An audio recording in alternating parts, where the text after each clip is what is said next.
So we now have the patch notes for the March PTR that is coming tomorrow, and I've got to say there are some massive changes, some of which may fly under the radar if you're not paying attention. And the biggest one that I can see is that it looks like wars might be fixed because the defender can now not spawn at the points A, B or C, they have to spawn within the fort. That is going to change things. Wars are going to change, even though you've been told it actually never changes. But this is some big stuff, so I'm going to go through some of the key points from the patch notes. Keep in mind that if you really want to check it all out, then just go and have a look yourself. I'm going to just pick the key things here. Now you may have seen confirmation of the new expedition Tempest's Heart. This is basically a end game expedition. Apparently gear score between 550 and 570 recommended. Interesting that they're telling us that rather than just hiding it. Sort of makes me feel like they're now trying to have progression in the end game. It's a bit late for players who've already done it, but still a new expedition is coming and I'm excited about it. No indication of a mutated version of it, question mark. Along with that we are going to get a little bit of a main story expansion, so we'll see what happens there, whatever the story is, if you're following the story. And of course we are getting the new weapon, the blunderbuss. Importantly, this scales off strength and then intelligence. Makes it a little bit weird. A pure bruiser type might not want to use it because of that intelligence, sort of like nerfing it a little bit, and a mage might not want to use it because, well, it scales off strength. But apparently one of the talent trees is going to be all about like movement and gap closing, and the other is going to be about AoE, so there might be some utility that I just don't know about right now. Now one thing coming to the open world here is this Rafflebones the loot collector. Apparently he's just going to spawn at like random times, and at various levels you have like 45 seconds to kill him. If you kill him within that time you get the reward, which apparently can be a weapon and some obsidian gypsum. If you kill the level 60 version of him, you get 500 umbral shards, which is nice. There's a couple more additions to the open world, but nothing major. The main one is that Rafflebones, I think. Now, this is a pretty sizable one, and it's been a frustration for many players, but it looks like the targeting from AI is actually going to change.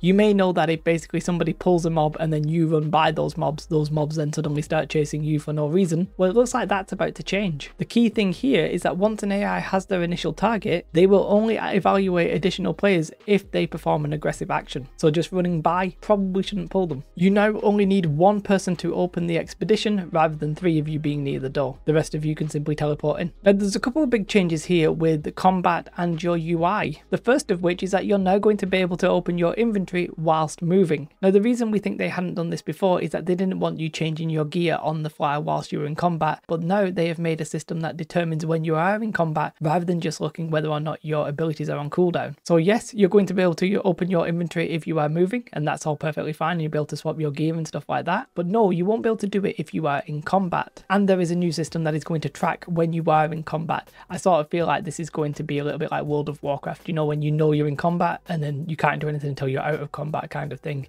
That's what they're saying here. I'm sort of amazed that it didn't already work like this, but it's nice to see that they've changed it and made it work like most other games do. So one thing a lot of you musket players or you bow players have been complaining about is ammo, and they're not fixing it. Well, they sort of are, but not really. What they are doing is basically changing the flint arrows into an infinite arrow system, or bullets as well, just presume they're the same thing. So effectively, if you run out of all of your normal arrows or bullets, then you can just use these infinite flint ones. However, if you want to do more damage, you still obviously need to use the higher tier arrows and that kind of thing. Something to help so you don't end up running out of arrows, but not really the solution that most people want. You're still going to want to buy your orichalcum arrows and that kind of stuff. On the other hand, ammo weight has been removed and you can now stack it up to 1000. Some quality of life changes there, but probably not enough for what people actually want. But I suspect if you were to get rid of like orichalcum arrows and bullets and casings and stuff like that, then you would have to then change the professions and it would all be a little bit messy. Some nice little additions here. You will now be able to queue up for a war or an invasion just from the world map. And this is the one where I think this is very easy to miss, but actually probably the biggest change in this patch, weirdly. And that is that if you are in a war, the defenders will now not be able to respawn at points A, B or C. They can only respawn in the fort. That is absolutely massive. We are going to see many different like territory changes because of this.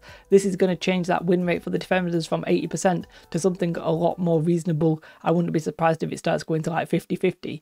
That's going to be massive. I can't even underestimate the implications that that's going to have.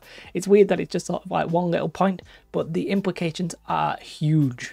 And I think overwhelmingly probably positive for the game. Having the defenders win so much at the moment is just a little bit too much. A couple of things relating to Outpost Rush. They're getting rid of the down status in Outpost Rush. You just die as soon as you die, and the credit goes to whoever killed them. And a cool thing is that you will now actually receive score credit for capturing a control point. Good, it's about time. A little bit of a quality of life change for new players, but you now get to pick a starting weapon basically. Hey, and thankfully you now only lose durability of the items you have equipped when you die. The stuff in your inventory is safe. And now there is no more cost associated with getting inventory from one territory to another. Not only that, you literally can just transfer it anyway. Absolutely massive, crazy change. You can now literally just plonk something in a different storage without getting it from the storage and then coming back. You can just be in that town and take it from anywhere. That's like crazy, crazy, crazy. But yeah, like massive change, but could very easily slip under the radar. Now this one is very interesting because it doesn't apply to Outpost Rush and possibly not Wars and PvP, but basically they are removing player-to-player collisions. Now that's going to be making like expeditions a lot better because you're going to be able to all stand in one place, and it's going to enable like bigger events, I would presume.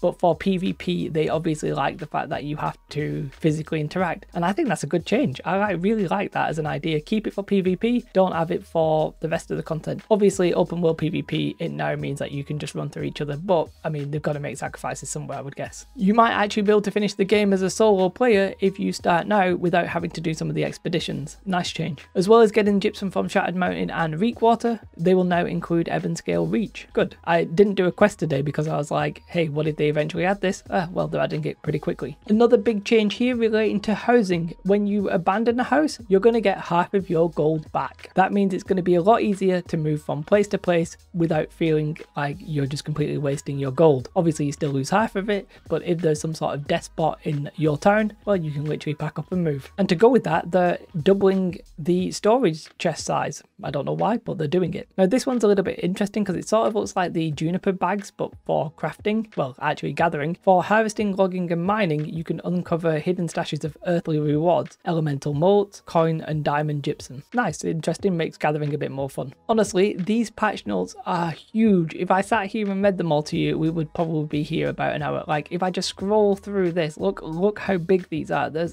absolutely massive. They couldn't even fit them in like one post on the forum. They had to then make a secondary post to get everything in there. There are some massive changes, and it's really interesting to see this. The defenders not being able to spawn at A, B, or C in a war, I can't get over how mind-blowing that is. If you're a PvP company and you like territories changing hand, well, you're going to be very excited about this.